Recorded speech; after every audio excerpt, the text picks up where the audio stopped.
Right. Well, good morning. It's 10:15, and I'd like to welcome you all to our session on creating equity-based online learning. We have a couple goals for our session today. We want to continue the conversation about equity-minded teaching and learning from our amazing keynote. And we want to consider how that might occur in the online learning environment. We have a number of examples from faculty from across the system and some of the courses throughout the system to share with you. So let's go ahead and dive right in. I want to let you know that this session is being recorded and we will be sharing our slides at the end. Brittany, next slide, please. I'm Tina Perskell. I am the Associate Vice Chancellor for CCC Online and Academic Affairs, and I'm joined with a few colleagues, and I'll let them introduce themselves. So, Kathy? I'm Kathy Sint. I'm a Senior Instructional Designer at CCC Online, and I have 20 plus years experience as an instructional designer and in online.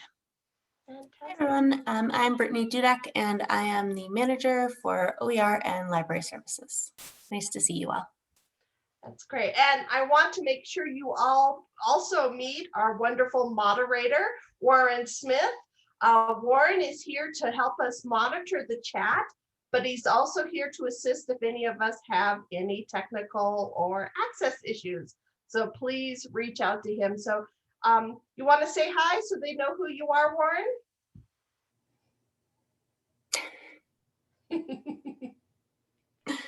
All right. Okay, we'll move on. All right.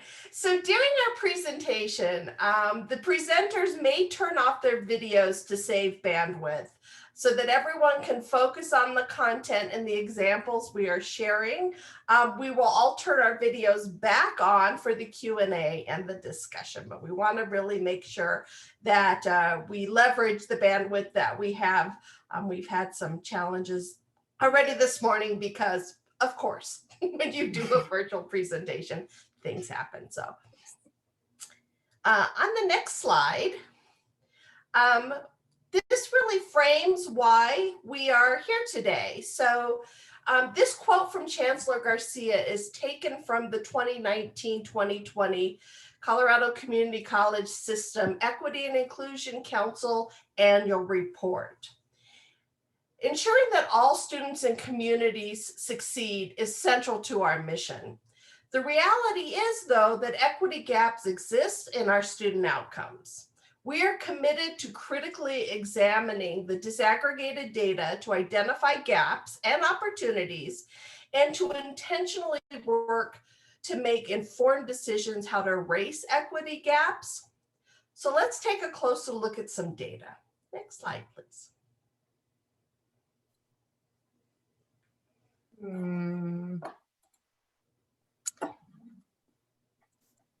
There we go. Sorry about that. It's there's trying. those bandwidth gremlins we mentioned. Yeah. So this slide illustrates course level pass rates for the 2020 academic year. The pass rates are disaggregated by demographics. Pass rates for each student population that we collect as a system are shown for CCC Online, aggregated for college programs online, and CCCS as a whole for all modalities. The three horizontal lines across the top indicate the average pass rate for CCC Online, colleges online, and CCCS for all modalities. As you can see, this graph clearly shows that there are opportunities for improvement to close equity gaps for our Black, Indigenous, and students of color among CCC Online in the colleges, as well as the online modality as a whole. As CCCS revisits our online strategy and works towards a new vision for Colorado Online, this is really an excellent time for us to think about how can we transform teaching and learning online and work towards closing these equity gaps. And as our keynote this morning says, fulfill our equity debts. I love that analogy. There are emerging research and effective practice that can inform our work and help us achieve these goals. Next slide, please. So our keynote this morning talked about how the design of the learning environment matters in our equity work, and I couldn't agree more. There are several existing models for creating equity-based online learning environments.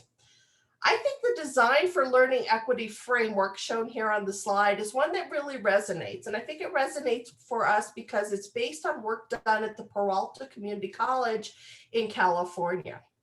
Its author, Kevin Kelly, is developing this emerging model, and it builds on universal design for learning.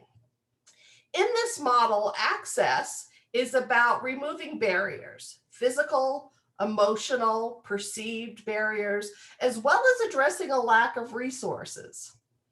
Connection involves building social and human connections, connections to the content, developing meaning, and creating a connected learning environment. Belonging involves social belonging, where students can be themselves and thrive and feel that they're a valuable part of the online learning community. Access, connection, and belonging all can be enhanced through three complementary approaches that we're going to cover today: interactions and facilitation, content presentation and course design, assessment and feedback mechanisms. Kathy and Brittany will share some examples of these approaches from real CCCS courses, from real CCCS faculty. And as we move through these examples, I invite you to reflect on the question posed by our keynote. Does the online learning environment and the courses that you teach and the courses that you design affirm or deny the humanity or legitimacy of unique perspectives and experiential knowledge of our BIPOC students and underrepresented students? So next, Kathy will share some effective practices for interaction and facilitation. Yeah, so this is going to be probably not quite as in-depth as Tina, but we're going to talk about the learning equities through some online interactions. Creating engaging and authentic interaction is a great way to foster equity, inclusion, and a sense of belonging in your course. Facilitation techniques for fostering equity include strategies to humanize the classroom, forge and sustain social and human connection, and enhance a sense of social cohesion and belonging in the online community. So next slide, please. So Dr. Michelle Pacansky-Brock is with the California Community College System, and we had the honor of her serving as the keynote at our CCC Online Connect conference this fall. And she has developed several techniques for ways to humanize the online classroom through facilitation and course design. Humanizing an online course means making connections so that students feel a relationship to the course, to their fellow students, and also the instructor. Through facilitation, an online instructor can establish authentic presence and be a real human being to the students. They can convey empathy for students so that the students know they're approachable and can reach out for support. And they develop an awareness of your students and really get to know them and their uniqueness. Pacansky-Brock also identifies elements of course design that can humanize the online classroom. These involve things as giving students choice in how they express themselves. For example, allow students to post their introduction in the discussion forum as an audio file or a video self-introduction. Allow students to form learning teams and approach a project collaboratively. Provide students with opportunities to create original content and encourage students to create an e-portfolio so the work they do can be shared with employers. To give you a sense of what these strategies will look like, we'll share a few examples from some of our faculty and instructors. So Pacansky-Brock also talks about the use of what she calls imperfect videos. When she says imperfect, she means they are not highly produced in a studio setting. They're shot in a professor's office or home or even on the beach. These videos are a powerful way for a professor to give students a sense of who they are as a person, and that they are real and approachable. Online courses have many opportunities for these videos.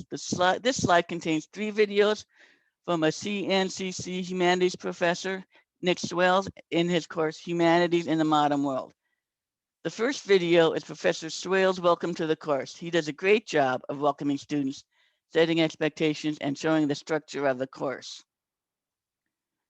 Brittany, we need to go, yeah, there you go.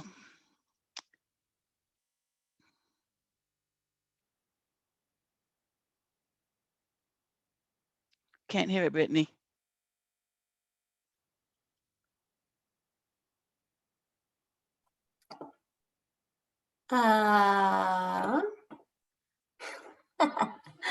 Let's see here. Do you want to stop sharing and try to reshare with That's a that good idea. with the audio button?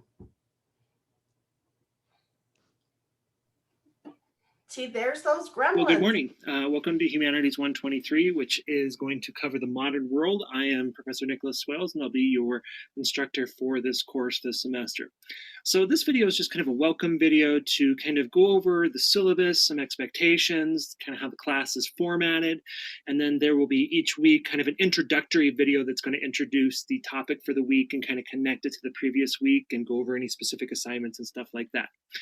So what I want you to do first is just make sure that you kind of read this welcome announcement and just get an understanding of kind of how this course works. So first and foremost, right, we're going to take a humanities approach to study the period from the Enlightenment to the postmodern era in the late 20th century. What that means is we're going to look at not just history or not just literature, but also philosophy, music, film, etc. So we're going to look at society from various different perspectives. All right, and the challenge is that, you know, because this is an online course, right, there's going to be different delivery methods of the content, right? It's still important that you do read the book every week, but also you're going to have these little videos that are going to pop up, kind of giving you some more context and background behind our topic for the week. All right, so if you go to the content section on D2L and go to this first section, start here in syllabus. Here's the two textbooks that we're using. Yes, there are 2. We got book. Well then, this is how about now? If you hit share. Hit share. 5 and book 6. As I said, read the welcome announcement and then check out the syllabus. And then if you have anything, contact me at this email, not the D2L email. And then also start looking through the content for week 1. So let's take a look at the syllabus. So the important thing here is. Okay.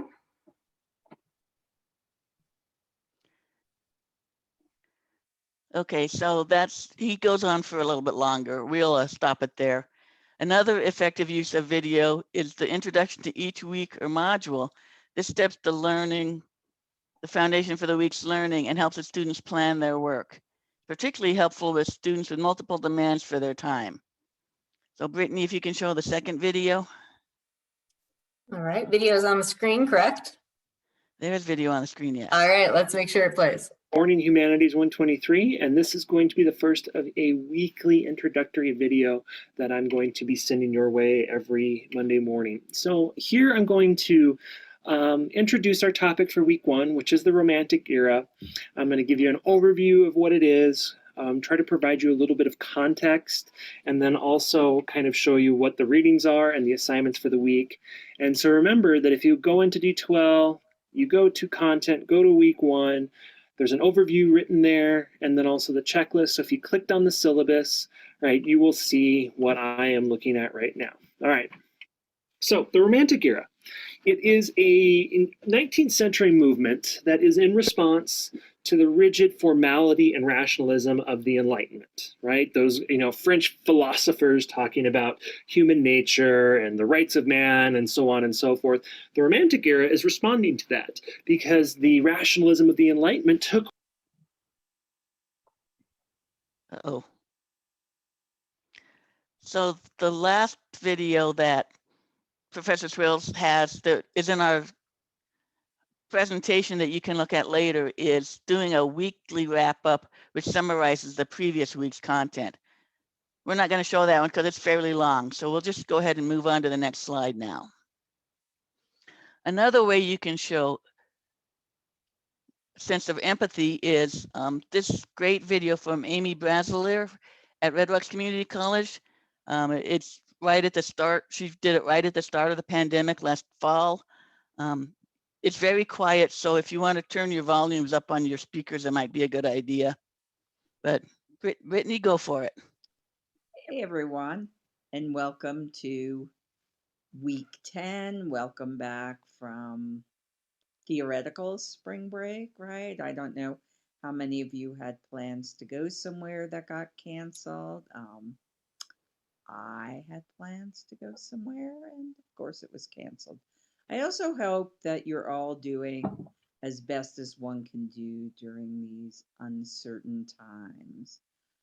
If something interferes with your ability to get assignments done, please let me know sooner than later, and we can talk about what alternatives or what can be worked out. So you notice she was very helpful in being open to her students to help them out if they had issues getting their homework done. That's a great way to demonstrate empathy. Then the next slide. In addition to facilitation techniques by the instructor, there are some course design techniques we use. The online classroom should be a safe space for students to share about themselves. This image shows the ground rules for creating a safe place and a community interaction for an online course. Pikes Peak English professor Deidre Schoolcraft includes these ground rules in her online course. It takes the College Code of Conduct to the next level to explicitly set ground rules for emotional, intellectual, and spiritual safety. And then the last one here that I'm going to talk about is, additionally, Professor Schoolcraft ensures that her online class is a safe space for all.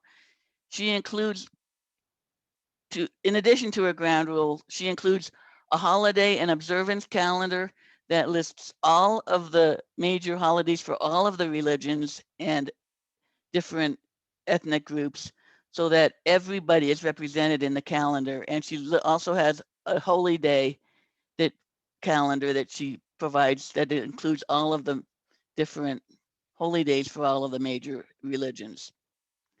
And her quote there says that this has been one of the simplest inclusive efforts I've made. Students have really appreciated it, particularly my Muslim students during September. And I'm going to turn it over to Brittany now. Thanks, Kathy, and no more videos, so no more mess ups from me. Sorry about that, everyone.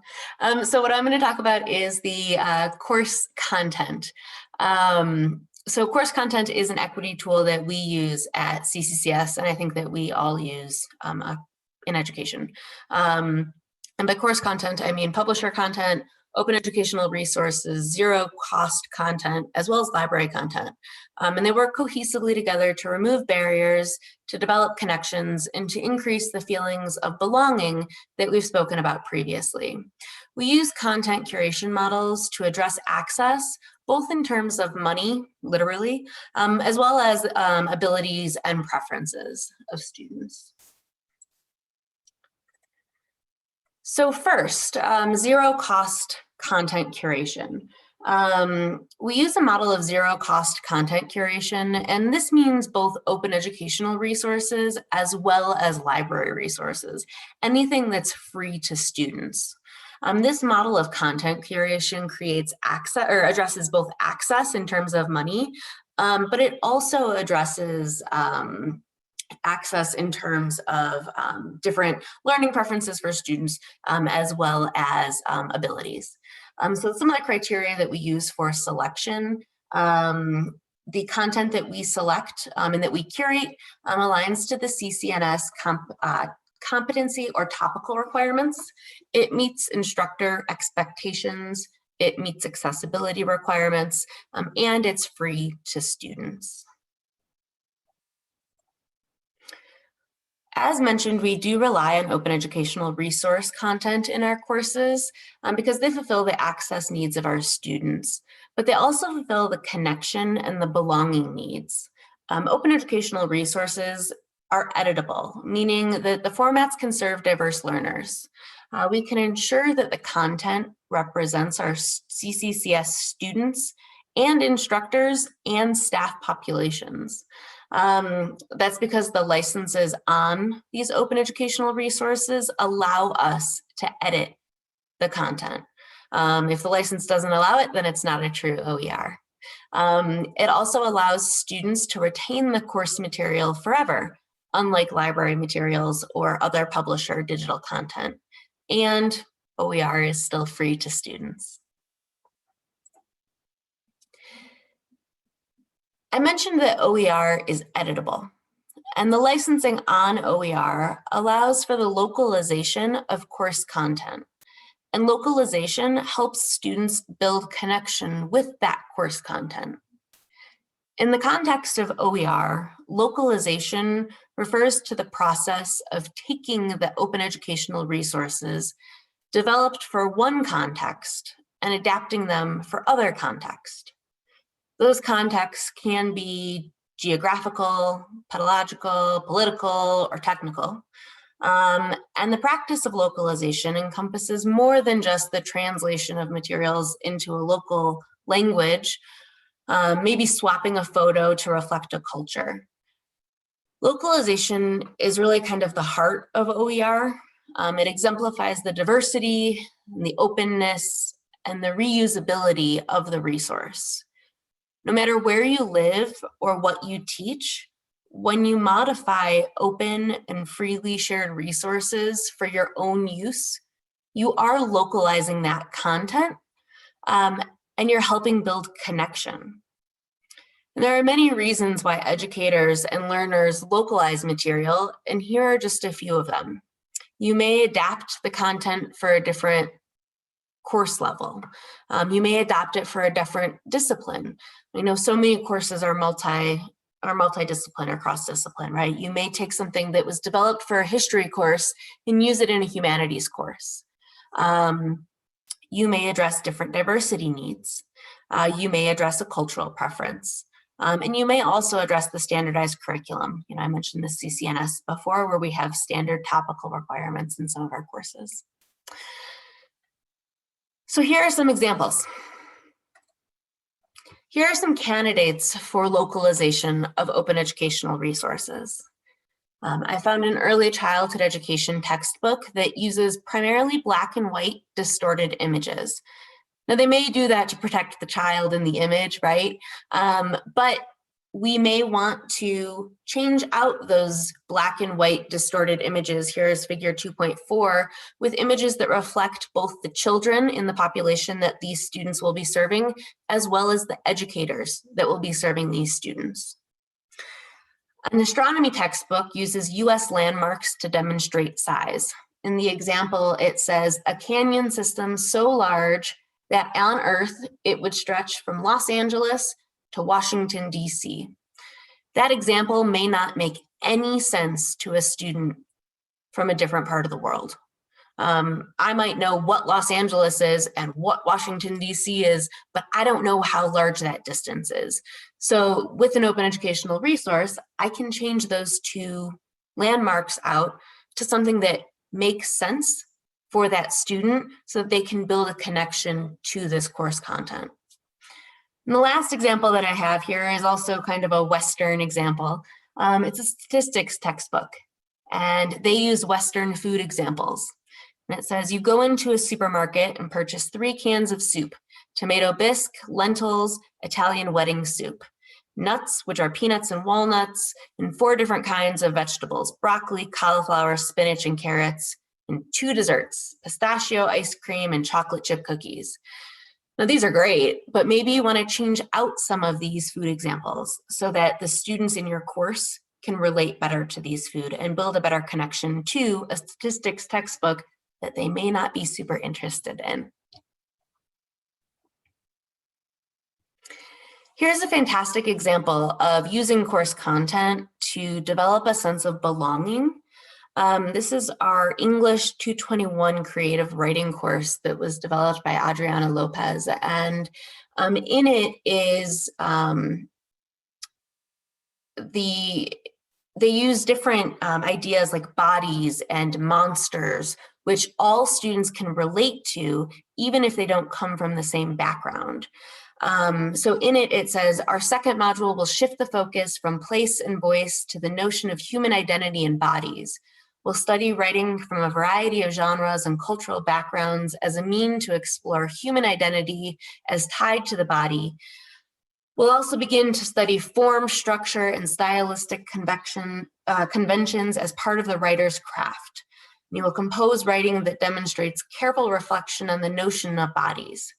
However, she also includes this, which I think is really important.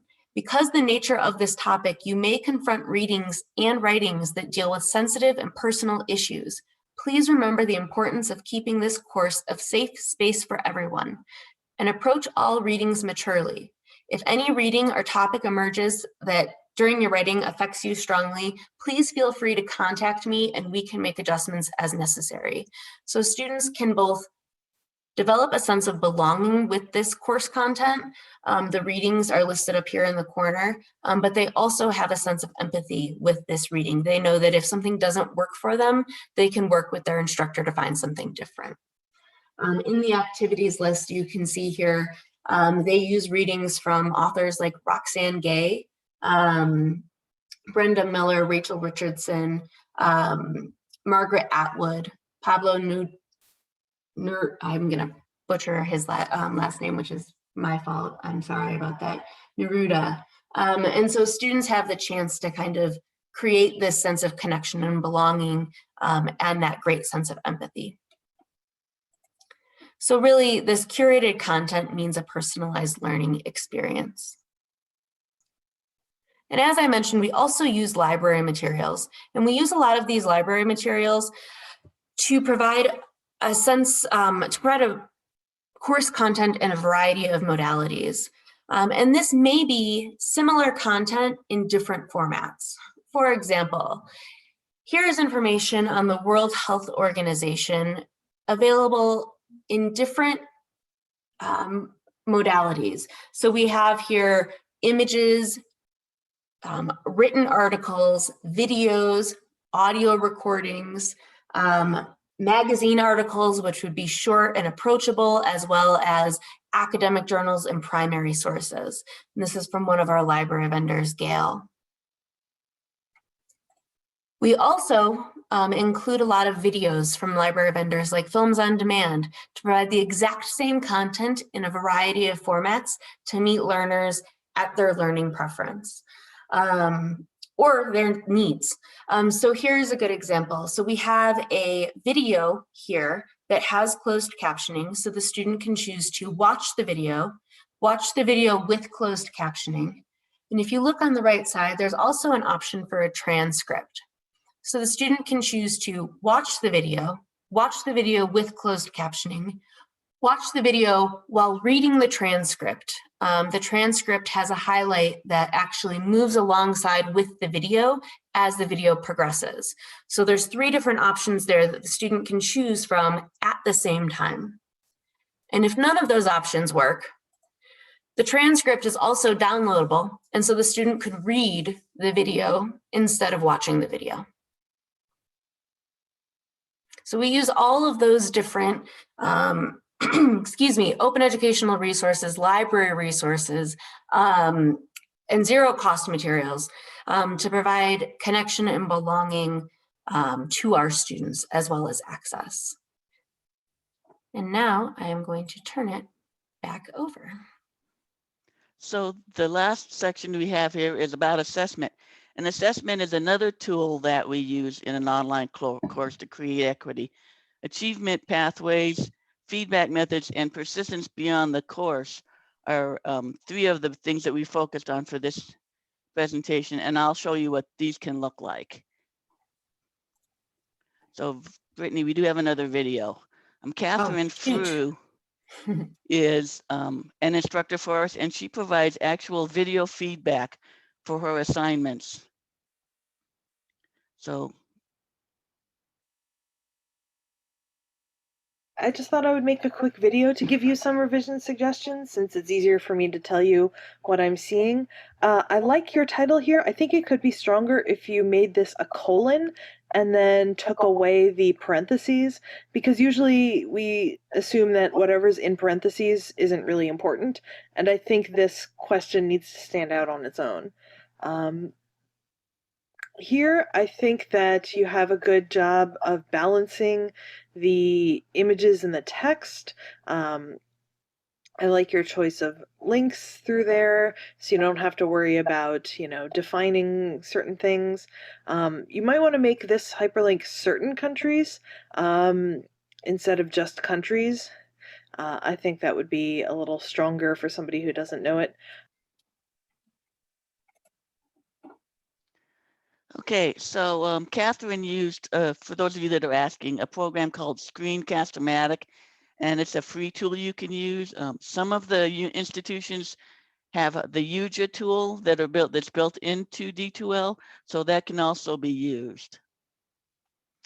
And so moving on to the next slide, in Spanish 115, Michael Verdeme, I think I said that right, he developed this course with tracks.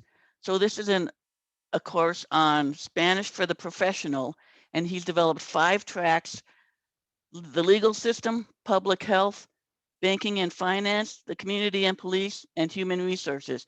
And for each track of the course, the students have specific readings, vocabulary words, and quizzes specific to the track they've chosen. So what you see on the screen here is the readings for legal, public health, financing, community policing, human resources. And then the right-hand screen is the quizzes that go with those particular readings. And so they can pick which track they want to work on based on what their chosen outcome or chosen career path. So next slide, Brittany. Another one, authentic assessment. In HPR 208, the students work in teams and they create a video together to simulate medical professional explaining medical terms. This course is a medical records terminology course. Each team member fills out a SOAP note, which is a standard note used in the medical field based on the information that they do in the video. And then in the discussion, the students critique their colleagues' videos. So they are using the medical terms in an actual medical type setting with their fellow students. So they're not only doing authentic assessment, but they're also doing teamwork. And then the last one I'm going to show you is a community-based project. And in this course, developed by Joe Stommel, students in the Psych 102 class are required to complete a 2-hour community service project. And they do this over the course of the entire term, so it's not a last-minute project. In part 1, they do a proposal of what their project's going to be. In part 2, they go out and do the project. In part 3, they report it. And then in part 4, they report it back to their fellow students. So they have some community-based project. It's persistence beyond just the classroom because they really do see what the community can be like. And the projects that they can go to are, I don't think it's on this screen, but serve food to the homeless, conduct an interview, administer personality tests.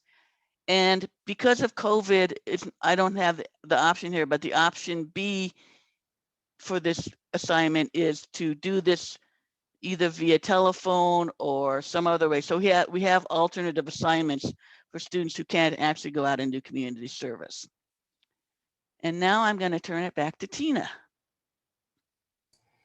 All right, thank you all. There's some great things in the chat, so I do want to make sure we leave time for that. But on this screen, we have a couple of resources that we think would be helpful for you and things that we've referred to in this presentation, including the Universal Design Guidelines, Peralta's online equity rubric, an inclusive teaching practices toolkit, and information from Dr. Pacansky Brock's Humanizing Online. At the end of this video, when we send you the slide, at the end of this presentation, when we send you the slides, there will also be links to those video samples that we showed in this presentation. So next slide, Brittany, please. So hopefully we've whet your appetite and you're ready to take the plunge and learn more through the CCCS Academic and Student Affairs Division. The Vice Presidents of Academic Affairs Group is working on securing someone to help us develop a workshop series on developing welcoming and inclusive online and remote learning environments. So we're in the process of working through those, and we should be able to make some announcements on that here in the next month or so. I'm working with, some of us are working with someone who could help us create that content, and I'm really excited about how that's shaping up. Next slide, please. So next we'll open the floor for questions. I know, Warren, you've been monitoring the chat. What do you have for us? Great. And I'm sorry I was muted when I introduced, but I'm Warren Smith and I'm the online student support professional for CCC Online. Sorry about that. Again, the gremlins got to me already. The first question that I saw statement was, "This is great, but it presumes that all the students have access to reliable internet. What is CCC Online doing to assure that students have access to good internet?" So there's a couple facets to that question. You know, students select CCC Online, register through CCC Online through their home college. And so part of the advising process is often talking with students about, is online the right modality for them? Of course, this is in normal times pre-COVID, and COVID kind of changed everything, and students had to do an emergency transfer to remote or online instruction during the COVID crisis. So our courses actually are not designed at CCC Online to be in any modality other than online. That being said, we do a lot of universal design within our courses so that if a student doesn't have reliable access to internet, that in as much as we can, they can maybe download the transcript or read something offline. And I saw in the chat, Yuja, thank you, Joan from ACC, Yuja, which is the video platform, enables a student to be able to view it on their mobile device. I know that colleges have, particularly with COVID, done some really innovative things in terms of extending their and making their public Wi-Fi open and broader at their campuses, so you could have a kind of drive-in type of Wi-Fi access, so students could come in their cars and have Wi-Fi. I know that Comcast has worked on giving scholarships, if you will, to students to help secure affordable internet. But digital access, the digital divide is real, and it's bigger than you know, what we can address as institutions sometimes, because certain communities just don't have access, and that's where you know, that universal design for learning really comes in handy. Thank you. The second question I saw was, and I think part of it got answered, but if we want to touch again, could you also talk about the types of software needed to make the changes for content and images, please? So I'll defer to our experts. That's probably Kathy. It really depends on what format they're in. A lot of the OER files are in Word documents that you can download. I think Brittany knows as much as I do. If they're in that format, you can just, any tool you use would work. Some of the others might require more specialized tools. Some of them use Pressbooks, but that's also an open license software. So it really depends on what they're built in. And I'm so sorry, I was responding to chats in the chat. What was the question? Could you How talk do you about the edit? types of software? For editing OER? It depends on what the original OER was in. OER in essence should be editable. The license should allow it, right? If an OER has a no derivative license on it, you can still make an edited version of that. You just can't share it publicly. That doesn't mean that OER is always created in a platform that you have access to. So let's say someone created something that's OER in a video, what is Adobe's video tool? Premiere. Adobe Premiere. If that's the format in which it's saved and shared, if you don't have access to it, unfortunately, that's not editable for you. But if you get access to that program, then it is editable. If the license doesn't allow it to be edited and shared, you can still make an edited version of that and share it. That's why there's such a big push to do and create OER in really broadly shareable formats, things like Google Docs versus Word, because everyone can create a Google account, whereas Word does have that cost barrier. So that's something when you are creating content that you want to share as OER, that is something to keep in mind. You know, what format are you going to share it forward in? Something that is a best practice is to share it in maybe a format that is not editable if you want to send it out to students, like a PDF, but then make it available to other educators in a Google Doc format. So that way, you know, you can edit it, but then also it's, you know, more of an official assignment, if you will. And I do see there's another question about OER. So best practices and being equity minded in designing and sharing OER for arts entrepreneurial courses.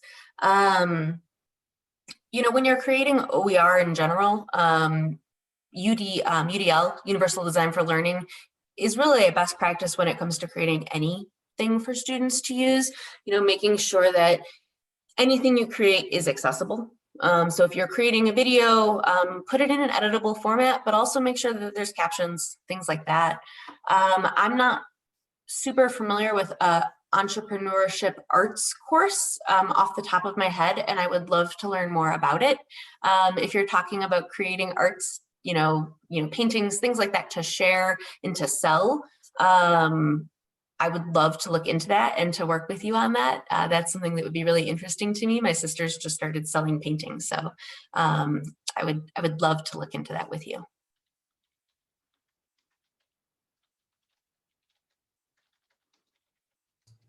So we have about 3 minutes left. We may have time for just one more question, Warren. I think this one got answered. Are there free tools for students like VoiceThread or Hypothesis or Slack? And also, do students have access to Pulse app at CCC Online? So I'm going to let you answer the Pulse app question because that's your wheelhouse, Warren. You may not know. We I do not know. have. We do not have access to Pulse at CCC Online right now. We are looking at adding it. Yeah. As we speak. What was the other half? Are we using free tools for students, excuse me, like VoiceThread or Hypothesis or Slack? We don't use those a lot directly in CCC Online because we have issues with the integration into the learning management system, but I do know that a lot of the instructors use them within their courses. So it's kind of an instructor-based decision.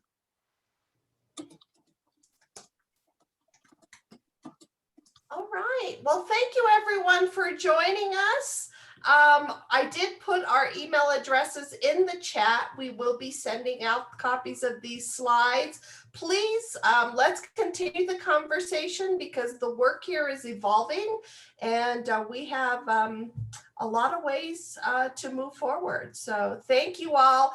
Please take a moment and read the chat. There were some great best effective practices that you all shared there. So do take a moment and scroll up before you hit leave. So thank you all and enjoy the rest